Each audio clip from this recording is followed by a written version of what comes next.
Hi and hello, this is Vinod Care from Creator YouTube channel. Today we are going to see one of the easiest machine. The name of the machine is My School. It is from Vulnhub.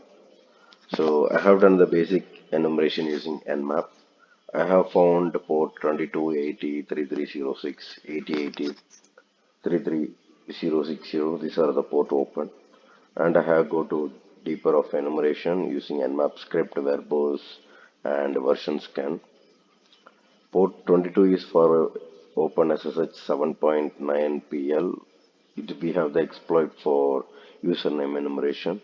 80 for Apache HTTPD 2.4.38, and the title header is like Apache 2.4.38, and the home title is Home My School, and MySQL no version is detected. 80 the same HTTP server is running. Here also the header is like WordPress and some got a setup configuration file. I think the configuration is not done properly.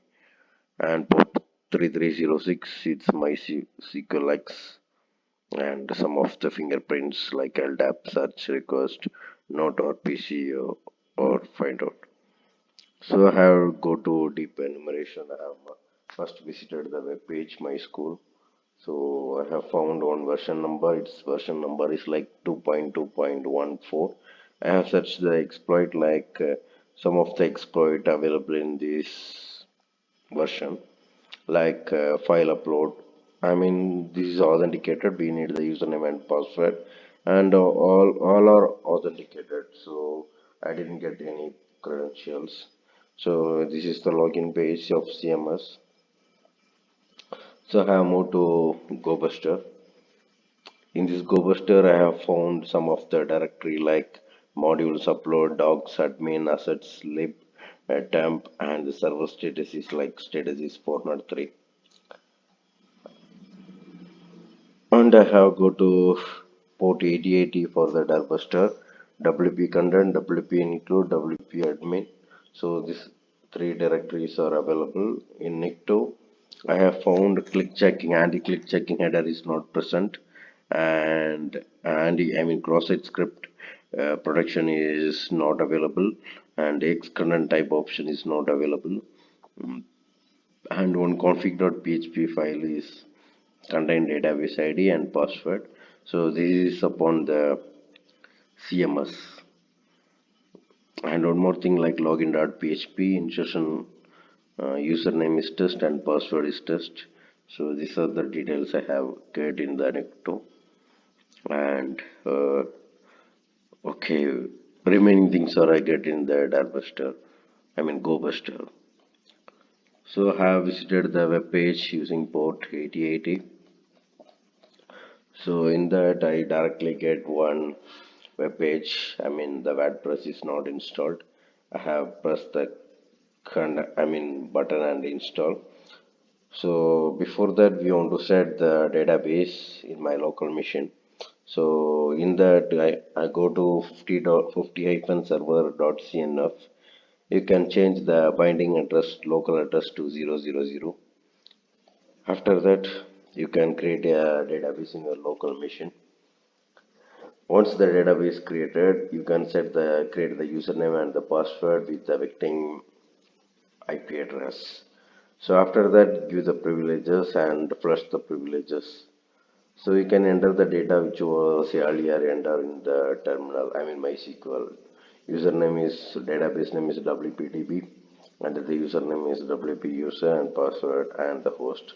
So in here you can mention the localhost as your IP, and once it was submitted there is called option button option called installing now. You can install and give the title. I have given the title as a try order, and my name is the username, and this is the credential for the admin. Okay, I have given my email ID. So this is the page try order and hello world by Vinod. So this is the defacement, I mean one of the vulnerability, and I have login to WP admin login page, and here I have the dashboard. In this appearance I have go to the themes editor I have edited the 404 template and I have added my shell code with the local IP and the port 1234. So once it was saved, I have put the listener in parallel in my machine in 1234. Finally, I get the shell. So this is the flag and privilege escalation. Yeah, I have go to that configuration file in the CMS. There is some credential called for the user of armor. So this is the credential SW bracket hash dollar of 4 hyphen something. So currently I am in the armor user. So after that I have done the privilege escalation command sudo -l. So there is no password for user PNC or clone. So I have accessed this root using this command, I mean or clone. So I have access, there is two commands, I mean are accessible for this ls and the cat. So if you have any query you can go to or clone and give the help command. So finally I get the credential for the user. My mission is on, I mean checking the hash in using the John. So thanks for watching. If you would like to support me, please like, share, comment and subscribe. Don't forget to hit the like button. If you are a new user, I'm welcoming you guys. Thanks for watching. Bye bye. See you in the next video.